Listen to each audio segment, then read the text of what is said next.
going to go ahead and give us an update on his platform. I'm going to go ahead and mention if you have questions or comments. I'd imagine Phillip probably wouldn't care if you asked right away. So with that, Yep, take it away. absolutely. Yeah, feel free to interject or have questions as you guys go through.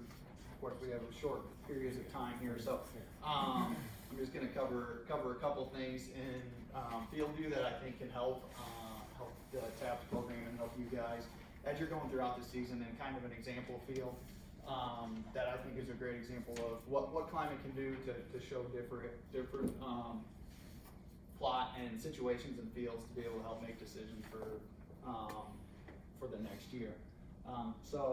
Yeah, my name's Phil Larsen. I'm the Climate Activation Manager for Nebraska. The main part of my job is we have a group of contractors stationed throughout the state to help with on-farm support. So basically the main part of my job is helping manage those guys and making sure they're staying busy and getting out and helping our FieldView users. So Climate FieldView, so anybody who's unaware, we're a digital ag platform where you can collect all your data into one place to help analyze it and help make decisions on your farm. We have two different apps. So we have the Black app and we have the Cab app. Both can be used on phone or iPad, and then we also have the website. This app is kind of what I refer to, it's kind of like the dealer app.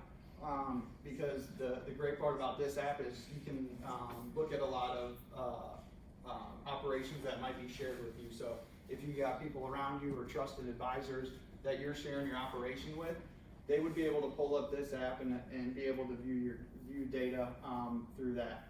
The Cab app, if I'm a grower or I'm a user and I'm looking at my stuff, I'm probably going to hang out in the Cab app most of the time. So this is a great place. We have a lot of the analysis tools and everything that's on the Black app, but our Cab app is great for that, and it's for our in-cab experience for collecting the data as well while you're in the equipment. So the nice thing about FieldView is that we have a lot of different ways to be able to get data into the account, which makes it quite simple and really user specific for how people want to use it. So we have our FieldView Drive. So this is a Bluetooth, people call it the hockey puck, that can plug into the CAN diagnostic port and stream the data straight to the iPad, whether it's in the tractor planter, whether it's in the combine applicator, whichever piece of equipment you might be using it in, to get the data straight into the account. You can do the same thing if you're using a Precision Planting 2020 monitor. You can hook up the iPad via the charging cord, so you don't even have to use this, and stream the data straight from the 2020 into your FieldView account to be able to collect the data that way. Manual data upload. So this is another great way to get data in. If you don't want to have an extra iPad in a piece of equipment, we know there's a lot of stuff going on when equipment's running, and adding an extra screen isn't what everybody always wants to have something else to worry about. No big deal. You can always upload your data after, let's say, planting season's complete. You can come in through our website, upload the data from your John Deere 2630, your Case Pro 700, whatever the case may be, and get that data into your account just as if you would have been using the hockey puck and streaming it. Platform partners, My John Deere, if you're running it through there, we have a bunch of different partners that you can just link your FieldView account to, and the data will come through and connect into your account so that it will seamlessly kind of transfer your data back and forth. Map Anything kit, so this is just another kit. This is basically if you're running older equipment or something that doesn't have GPS on it, you can buy a kit that just gets our GPS signal, and then you can manually input the rate that's going down, since it wouldn't be hooked up to a rate controller, but then we can map basically any path that's going across the field. That way, if it is something where we're running a piece of equipment that doesn't have a monitor in it, this is a cheap option to be able to hook up and collect that data.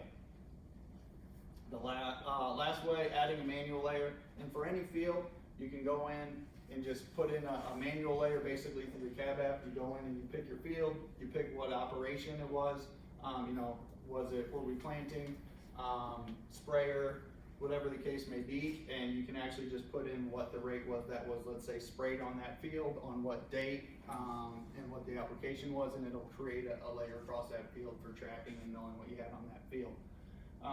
So really, we can get kind of data in anyway to make sure that everybody's being able to capture capture their data and have that for analysis at the end of the year. Next, I'm going to jump into our field region report and analysis. I think this is something that can really help you guys be able to analyze data through at the end of the year and kind of throughout the year to be able to identify, what's working and what's not working. So what went on here? So if we look at this field, we can see we got something going on over here. We got something going on over here on the left-hand side. This is a yield map, so obviously we're seeing a lot lower yields here. If you look really closely, there's actually kind of a line that goes across, as my hand shakes here, but kind of right across there, where this is a little darker, a little better across the bottom.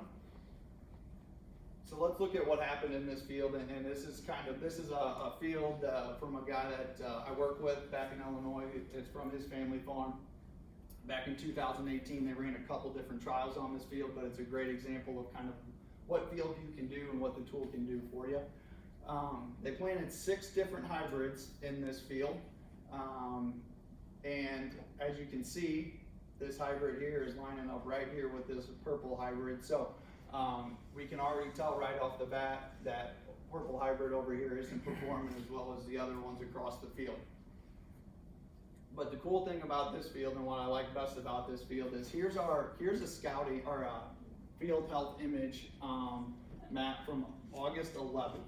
So keep your eye on kind of this black line here, because as I go into the next slide, you're going to see even a bigger difference once we get into a September image. But what happened on this field is they did an aerial application of fungicide across the south half of the field. So they wanted to see what it did, so they planted those 6 different hybrids, and then they got half their hybrid, half of each hybrid. Basically, we got a fungicide application on to see how those hybrids were reacting to that fungicide. As we jump to September 11th, you can really see that fungicide trial start popping out through the field health image. So kind of funny, all those 5 different ways I just went through that we can get application in. Aerial application is very difficult. A lot of equipment isn't even hooked up to be able to get data off of. I could have went in here and made a manual layer saying, hey, this is where we had a fungicide application, but the field health imagery is a great tool to be using throughout the season to be able to track different plots and fields and what's going on with the field to be able to kind of study the health as the season progresses. So we can see here that obviously that fungicide had a big effect. And we'll kind of get into that on the next slide here with the major difference of what's going on the north half and the south half of the field. So here's the untreated half. We're running an average of about 261 and here's the hybrid average. The two I want you to keep an eye on here though is hybrid F and hybrid G. So hybrid F is 272 untreated, hybrid G is 268 untreated. If we go to the treated half of the field, hybrid F 276, hybrid G 282. So hybrid G, leapfrog hybrid F, performed a lot better with the fungicide, went up about 14 bushel. Hybrid F went up 4 bushel. So knowing what they paid for everything and how it worked out, hybrid F is something that, they decided they actually planted that hybrid again the next year, but they didn't run fungicide on that. And yes, sir. So how often, what's the frequency of your data? What's the resolution? And from the time that data is taken, how long does it take before we have an actionable picture, the field health picture? So the pictures you should get about every 3 days. Last year, it all depends on weather too as well. If you have a week where the sun doesn't shine, obviously you're not going to get any images that week. We have started releasing a lot of imagery, even if it's kind of partial. They were getting kicked out if you had kind of a cloud or a shadow over half of the field. We got a lot of feedback saying, hey, send me everything and I'll decide whether I don't like that image or not and I don't want to look at it. So they are starting to send out a lot more even if there is partial missing. The resolution is 10 meter, 5 meter, I believe, imagery that they use. And you get 3 different type of imagery maps. You get a scouting map, which kind of over accentuates parts of the field, so there'll be red parts and then there'll be dark green parts. That is what this image is. This is the scouting map. There's also a vegetation map. That's going to be a more realistic view.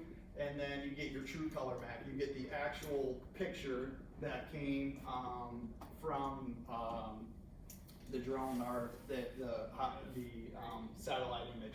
So that all three of those layers, and that's the true color one where you can flip on it. It's real. It's like I said, it's just kind of the picture that looks exactly. So if there's like an image on Monday, technically it's not actionable till Thursday, and then Thursday's image. No, you should get it. I believe. It doesn't take that long.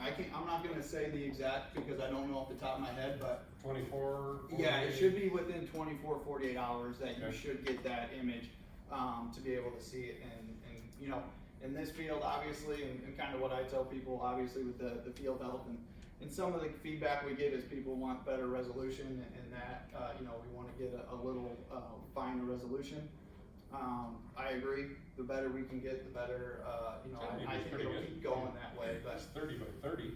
Yeah. That's- and I think you know, it really helps to be able to look at that field throughout the year and see if there's action that needs to be taken, or you need to go out and scout that field because you see something weird going on. I've got a ton of different examples of guys' ways that they use their field imagery to help them throughout the year. Let's see, what time is it? I want to make sure. Okay. So in comparison, I'm running short on time here. Let me go back real quick. So, like I said, hybrid G and hybrid F. So the great thing about this trial is they were able to decide how the fungicide was affecting different hybrids and make that decision for the next year on where they would want to put that fungicide trial. This is just a real basic, simple, obviously, profit cost analysis. So we're only doing seed cost in this. Obviously, we all know there's a lot of other costs, but basically showing the difference between the different hybrids and how much it can cost you across the field if you're, you know, make sure you're picking the right hybrid on that field. Last couple slides here. You can do the same thing with population. You know, you can run population trials. You can see in this field, they actually ran a couple different static rate populations through the center of that field, and they did a variable rate. So seeing what population is the most performing the best. Once they got up on both of these pivots, so this is the north pivot, the last one was the south pivot. Once they got above that 34,000, they saw their yield drop a pretty good amount. So you can see that there's kind of a threshold here in this field that they don't need to be getting above because they're overplanting, costing more money, but you know, in seed costs, and they're losing money at the end of the year on their yield. So being able to help make those decisions on what they should be planting at population. I think that's about 15 minutes. Let me make sure. Yep. So I went a little over time there, but if anybody has any questions about field view, I know that's quick. There's a lot of other tools, scouting tools and stuff in there that can be used for the TAPS program. But I'll be hanging around this afternoon, so feel free to track me down and ask me anything that you want.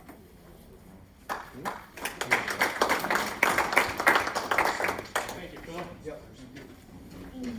All righty, so